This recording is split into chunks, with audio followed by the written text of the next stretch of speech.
ఇవన్నిటి వల్ల ధ్వంసం అయిపోయింది.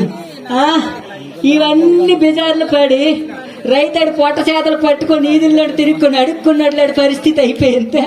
ఇప్పుడు ఈ ఎలక్షన్లు వచ్చి ఏ పార్టీ గెలుస్తుందో రాయాలట నాయన. నీవు వార్త రాస్తే ఎంత దొరుకుతుంది నీకు? 250, 500 దొరుకుతుందా? 500 కోసం ఈ ఎండ దెబ్బలు తినుకొని బండిలో పెట్రోల్ వేసుకుని ఊరు తిరుగుతున్నావా బాబు? మరి నీ బతుకు ఎప్పుడు మారుతుందని ఎప్పుడైనా ప్రశ్నించుకున్నావు నాయన? మానవుడు రా రా, నీవు నేను ఈ చదువుకున్నోళ్ళు, ఈ కళాకారులు, ఆ మేస్టర్లు, ఆ ఉద్యోగస్తులు మనం అందరం ఏకమై ప్రశ్నిస్తే గాని మన బతుకులు మారవు నాయన. నిన్న కాక మొన్న ఆ ముందు ప్రభుత్వాలు గెలిచినాయి, మా పిక్కల రేటు పెరిగిందంటవా? లేదు కదా. ఆ ముందు ప్రభుత్వాలు ఉన్నాయి, మా పిక్కల రేటు ఏమైనా మద్దతు ధర వచ్చిందే? లేదే. పోనీ ఇప్పుడు ప్రభుత్వాలు వచ్చినాయి, పిక్కల ధర పెరిగిందే? ఈ రైతులు ఏవి తినైతే బతుకుతున్నారో వాటి మీద రేట్లు పెరగడం లేదు.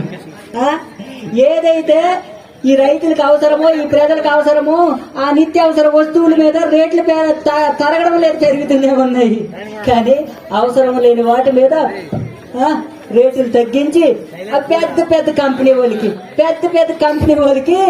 లాభాలు చూపిస్తానని ఈ ప్రభుత్వాలు అవుడు గెలిస్తే అవుడు ఓడిపోతే మనకేటుంటది నాయన. నాయకులు అంటావా? ఈవేళ ఈ పార్టీలో ఉన్నాడు, రేపు ఆ పార్టీలో వస్తున్నాడు. ఆడపిల్లలు తెల్లారి బంతి పువ్వు, సాయంత్రానికి మళ్ళీ పువ్వు మార్చినట్టు కొండ వాళ్ళు మార్చుకుంటారు.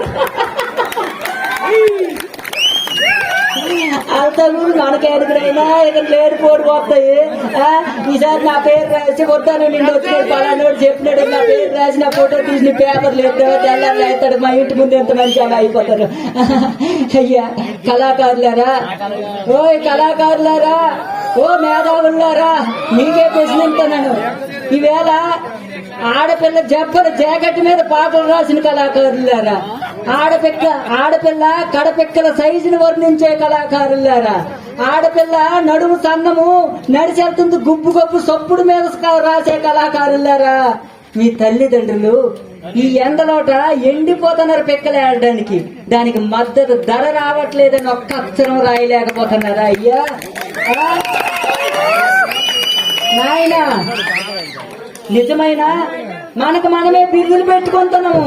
జానపద కళాకారులము, జానపద కోవిదులము, జానపద ప్రజా కళాకారులమని. కానీ ప్రజల పక్షాన ఎంతమంది కళాకారులు ఉన్నారు? ప్రజల పక్షాన ఎంతమంది కళాకారులు ఉన్నారు? ప్రజల పక్షాన ఏ కళాకారుడు ఏ పాట ఏ మాట పాడుతున్నాడు? ఈవేళ బూర్జువా రాజకీయపు నాయకులకి పాటలు రాయడానికే మన కళలన్నీ ఉపయోగపడుతున్నాయా? ఏ తల్లిదండ్రులు అయితే నవమాసాలు మోసి కని పెంచి పెద్ద చేసి పుచ్చగించి గౌరవ బుద్ధులు తినిపించి బడికి పంపించి విద్యా బుద్ధులు నేర్పించి ఇంత మేధస్సుని